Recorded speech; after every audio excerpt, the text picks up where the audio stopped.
1938 was actually kind of the height of the Hitler regime. Like, people loved him, there was full employment. I mean, there was oppression against the Jews, but if you were like a National Socialist, you thought that was good, basically. For decades, the world has believed Adolf Hitler died in a Berlin bunker, his dark chapters sealed forever. Yet beneath layers of official reports and fading memories, whispers of a different truth linger.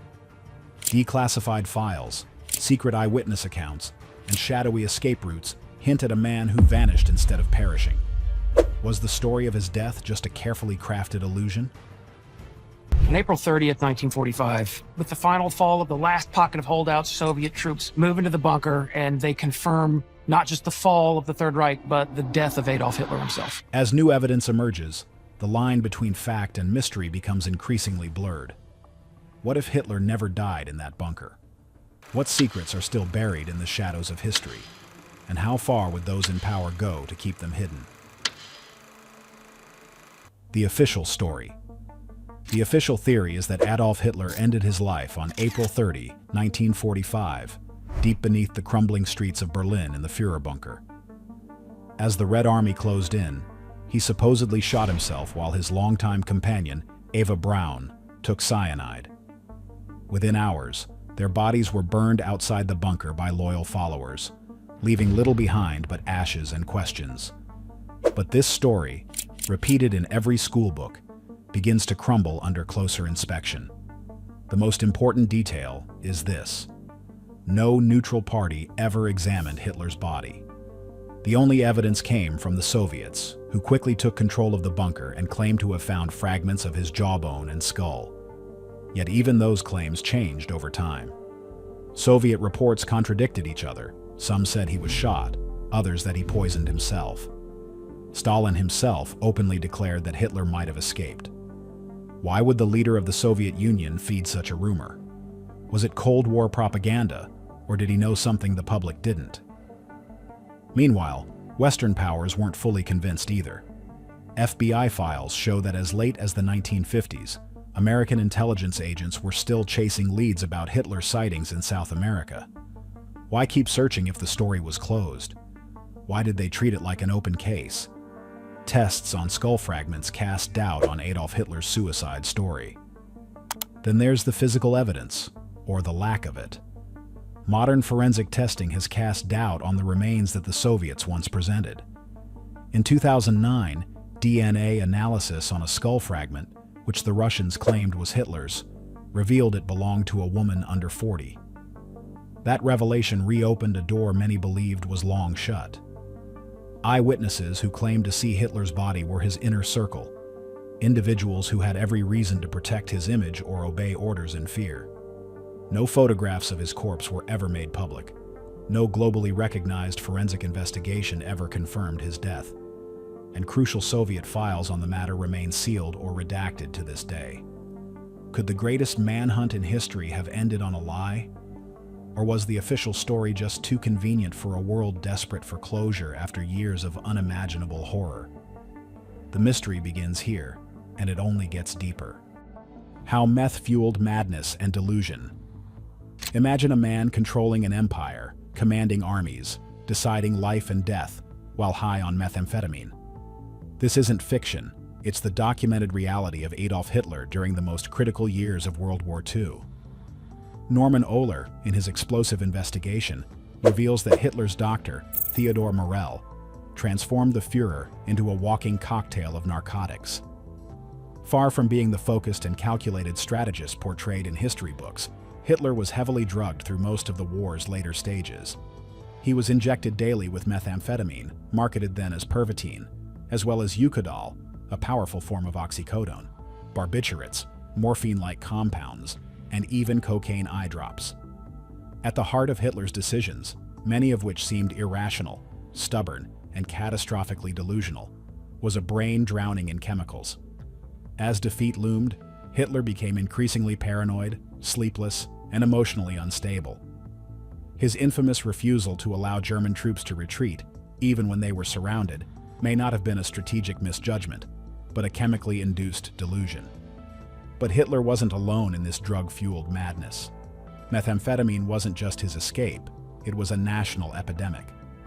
The Nazi regime distributed Pervitin across the military and civilian population to boost energy, suppress fear, and increase productivity. German troops were given meth tablets in bulk during the invasion of France in 1940. These miracle pills made soldiers march for days without sleep, sustaining the lightning-fast attacks of the Blitzkrieg. This chemical dependence shaped Nazi Germany's war machine. Civilians, factory workers, and even housewives were using meth as casually as aspirin. Addiction was state-sponsored. By 1944, meth wasn't just a stimulant, it was a survival tool in a collapsing Reich. As defeat became inevitable, Hitler's dosages increased. Morell reportedly administered up to 20 injections a day. Hitler's physical health deteriorated rapidly. Footage from late-war videos shows him shaking, his posture slouched, and his speech slurred, clear signs of neurological damage.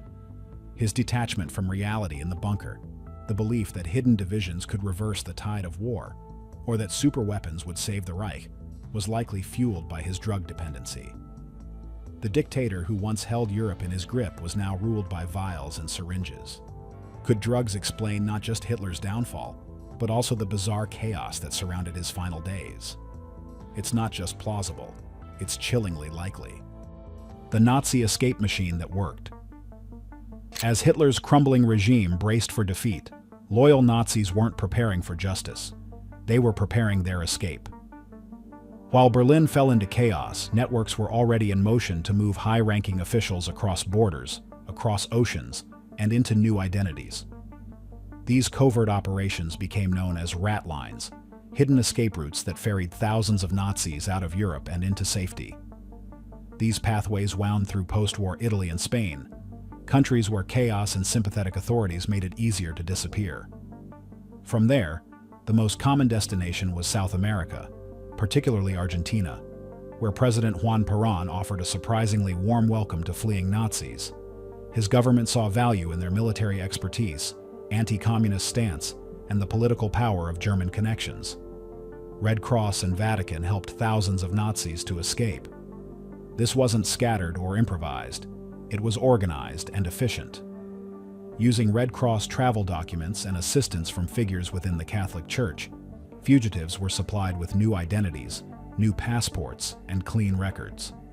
Ships quietly left European ports, often bound for Buenos Aires, carrying men who should have been in chains. And it worked. Adolf Eichmann, the architect behind the Holocaust's logistics, lived in Argentina for over a decade before being captured. Joseph Mengele, the SS doctor who committed atrocities at Auschwitz, vanished into the jungles of Paraguay and Brazil. Klaus Barbie, responsible for countless tortures in France, worked for US intelligence before escaping to Bolivia. These were not obscure names. These were internationally wanted criminals. The fact that they lived freely for so long raises serious questions about how many others escaped, and with whose help. Western intelligence agencies, preoccupied with the rising threat of the Soviet Union, often turned a blind eye. In some cases, they actively recruited Nazi scientists and officers, valuing their knowledge more than justice. If such an intricate, well-supported escape system existed, and it undeniably did, then the possibility of Hitler using it no longer seems unthinkable. With loyalists, resources, and routes in place, the infrastructure was already there. The world's most wanted man would have had every reason and every opportunity to vanish the same way his men did. Argentina's secluded mountains, friendly political climate, and limited extradition cooperation made it the ideal place to disappear.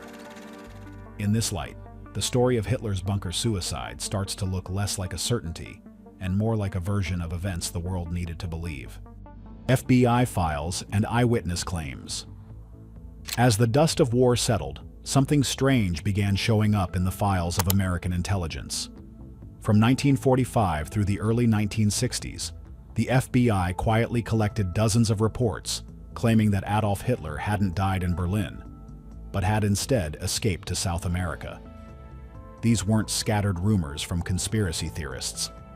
They were official memos, eyewitness accounts, and foreign intelligence leads, filed, logged, and taken seriously enough to keep agents busy for years.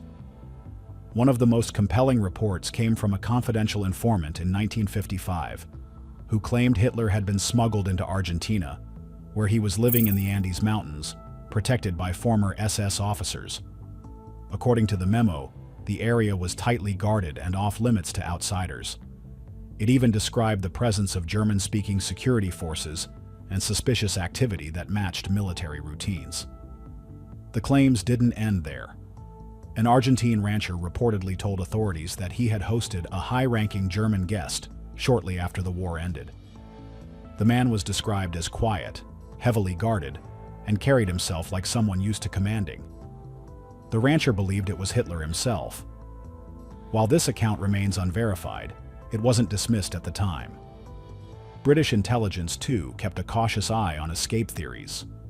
In their post-war assessments, they noted that Soviet secrecy made it difficult to accept the official death story without hesitation. And so, like their American counterparts, they left the door slightly open. Further south, in the remote towns of Patagonia and Bariloche, locals whispered stories for decades. These regions, filled with German-speaking communities, were known for their isolation and resistance to outside visitors. Tourists and journalists alike reported being turned away or met with silence when asking about German residents who arrived after the war.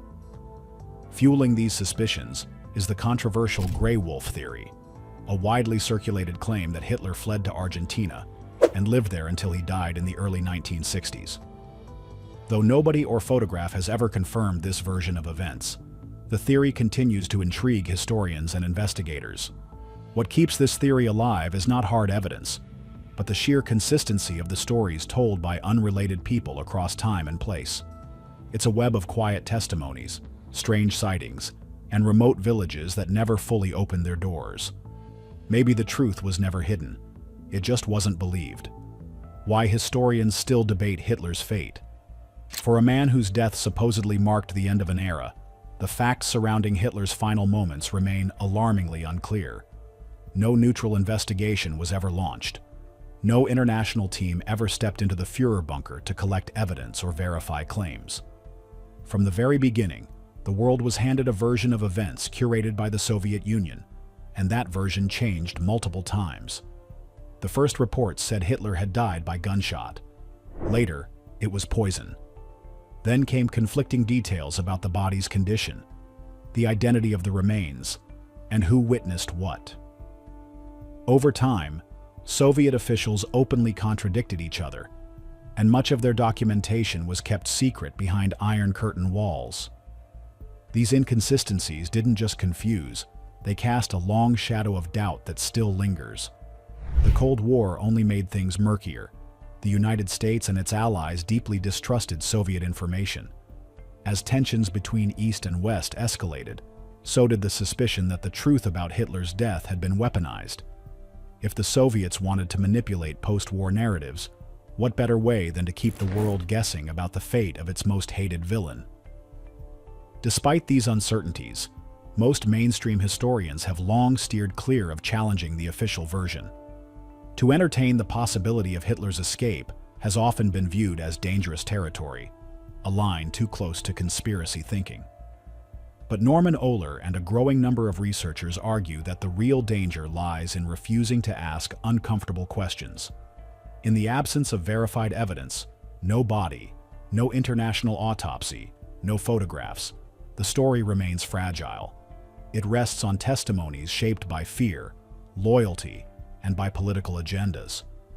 What if history's most accepted ending was never confirmed, just accepted because the world needed it to be over? The debate over Hitler's fate doesn't have to be sensational. It can be careful, measured, and necessary. Because the moment we stop questioning is the moment we stop learning. What if Hitler did escape?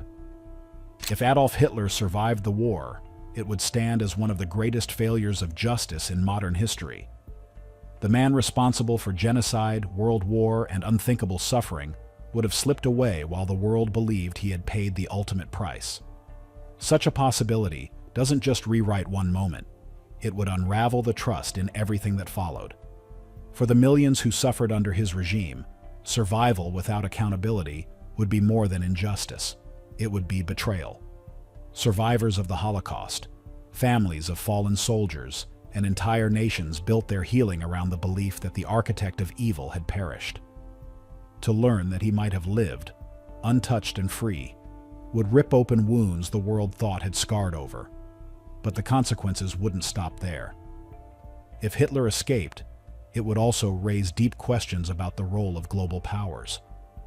Did Allied leaders know more than they admitted? Were investigations quietly buried to preserve political calm and avoid reopening wartime chaos? The idea that stability was chosen over truth casts a long, unsettling shadow on post-war diplomacy.